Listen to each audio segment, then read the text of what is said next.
And now, on with the show. Okay, so the first quiz round, or the first show round, will be the storyline contest. For this round specifically, we'll have two teams of 2 players each. Brandon and myself will be one team, and then Ice and Pip will kind of be the Poilon software specialty team. The way this round goes is that one player from a team will tell a story. This story can either be a real story, a true story, or it can be a made-up story, a false story.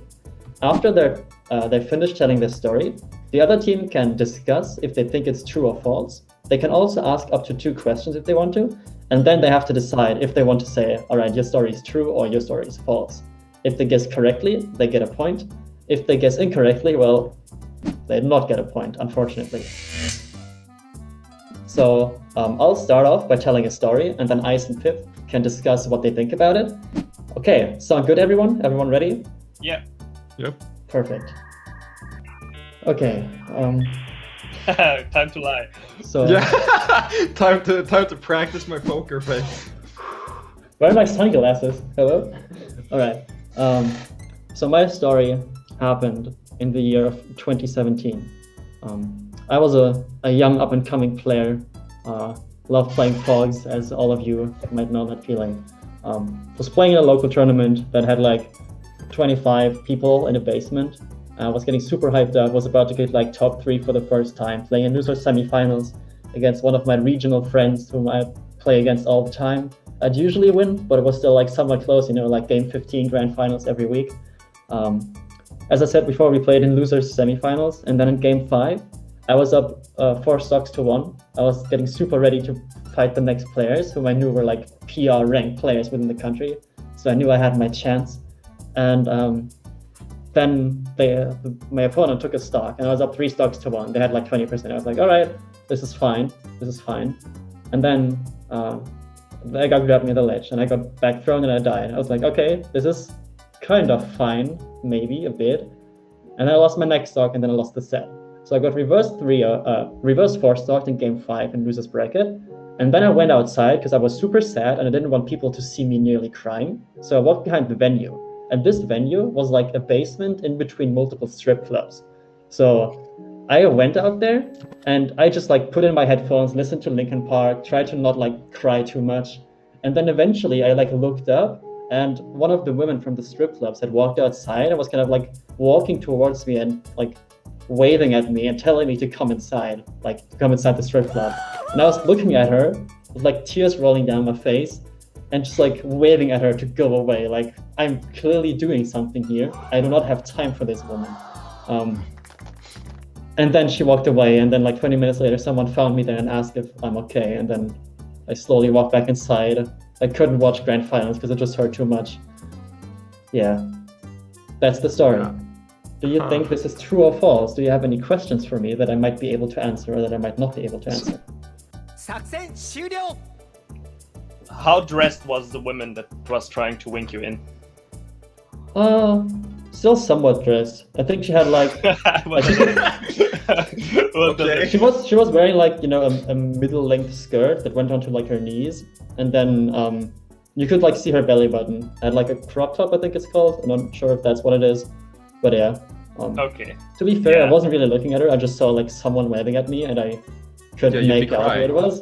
Well, I was like, oh god, please just not right now. Yeah, get out. So personally, I kind of lean towards this being false, but I'm thinking of a question, which is how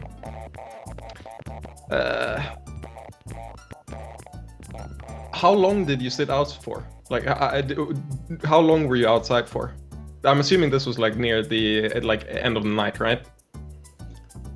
Yeah, I think it was like 8 p.m. or something. It was in the summer, so it was still decently bright outside. I don't know, could have been like 15 minutes, could have also been 40 minutes. I was, like on my phone contemplating every single life decision I've ever made because I got gimped by Fox 4 times in a row. That's kind of what you do when that happens, right? God, this is hard. Why did you have to pick such a ambiguous story? I say it's true. Yeah, I'm questioning. You know the German scene. Can Yeah. you visualize this located in between two strip clubs?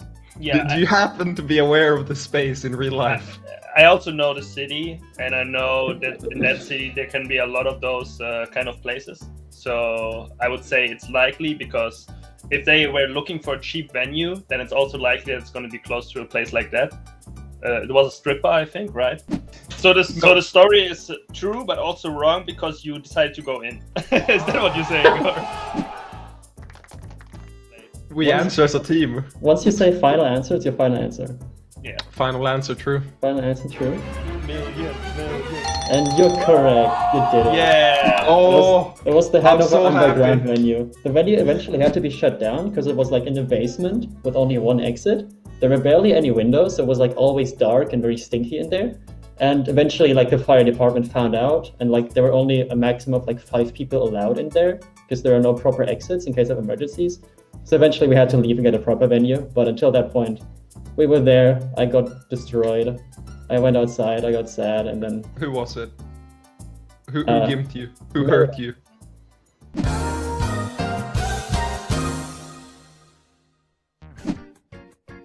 I've actually never told this story like on camera before, like ever. So I might as well do it. Fuck it. So we're coming back from a tournament, right? It's me. Who's in the car is important. It's me, Alan, Dewan, my friend Tar Heel, and SFAT. Mind you, every player I named except for SFAT is black. That is a important detail in the story. Okay. So we're going back to Allen's, right? I think the tournament was in San Francisco, and we're going back to Oakland. Granted, this area in Oakland, it's not the greatest. Being 4 black people in the car, we know this. Zach's a little oblivious to this, right? He's not from this area. Then there's this club, right? Mind you, it's like 1, 2 a.m. the time when clubs close around here, right? So there's hella people outside. Right? Granted, we're in a black neighborhood. Everybody's black, right? So we're driving, going along, minding our business. We don't know who's who in this area, right? It's a lot of unique activity, as I will say, that goes on at these hours. So we're driving. SFAT is tripping out about this because he is not from this environment. So he takes it upon himself to be in shock and point at all the people outside. Who are they? Why are they all outside? Now we're freaking the fuck out. We're like, dude, hit his hand down. Stop. We're at a light. It was like, stop, stop pointing. They're looking at us now. And we just get on up out of there, drive away. Nothing happens, fortunately. And we just had to lecture Zach, hey, bro, don't ever do that. Ever again. And I wish I could add more detail. But this was definitely a Saturday night, and it was around midnight. You know those tournaments that go on like game 5, second set? It was one of those, so it takes forever. And then we had to drive back. So by the time we got there, it was about like 1. And then that's when it started. Right. So I've been to Oakland, and I know that what you're saying is true in the fact of like how the area can be, because I looked all that stuff up and like tried to like be conscious about that. I got there, and the people I was gonna stay with a hotel, they for some reason booked it a day later and never told me. So I got there a day before I had anything booked. So I was I know how the area can be. It was kind of scary. Oh no, but see, you're thinking downtown. We are not downtown at all. Okay. Yeah, this is like a whole new area. I got to put emphasis on that too. Yeah, they don't have tournaments over here. So okay, so Ice. Purely strategically, is the question we should ask: why were they driving there? If it's like downtown, there's no like tournaments there. I guess maybe they were on the way back to somewhere else. But it's like, we were on the way back. You know, you don't have to answer this. This isn't the question I was asking you. But if you want to, I'm trying to help you. You know, trying to. Trying to win out of you. I think the question is unnecessary. I think they were on their way back, and depending on the navigator or whatever they were using, it will lead them towards that neighborhood, right? What do you think about the question about the story? I think it's true, but I have a question for Brandon. Was SFAT under the influence of any substances? No, nobody drank, to my knowledge. So I'm gonna say no, but yeah, I'm pretty sure he won that tournament. Either him or Dewan, I forgot. So look this up. Yeah, they were definitely in grants. This was so long ago. I don't even know if you can find it. I'm trying to go through everything that I know of Brandon from watching him as a commentator and also like seeing him play Mafia at the 2 summits I went to. Our social relationship off here. Oh god. Normally, I think what I remember is that when you accuse Brandon of being dishonest or whatever, you would have a really genuine emotional reaction to it because he's a really stand-up guy and he doesn't like to get accused of like saying anything that's not true.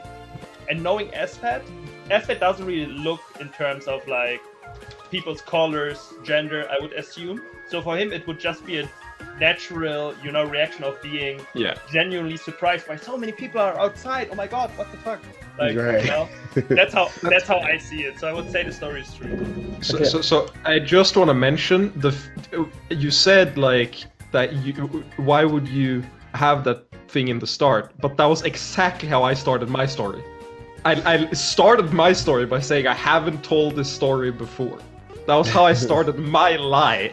So I just want to point that out, that was the first thing I said in my lie. I do agree that Ice had a far more convincing argument than I did. So even though I don't believe it's true, and this is really useful because it means if it's true, well, I got a point, but if it's false, I can say, I was right. But I'm gonna go with what I said and say final answer, true, even though I think it's false. Oh, I'm so happy this is not a murder. Okay, final answer true? Yeah, final answer true. Yeah. You got it. That was a true story. Yeah. 1 point! I said all that. I've never told that story. I swear on my soul, I've never told that story. I'm bad at lying. Ice. It's time for you to go. Yeah, Ice. I think it's time for you to tell us a story, and then hopefully this round will come to an end. And now, on with the show. Please join me in inviting President Barack Obama and Kehinde Wiley to unveil the portrait.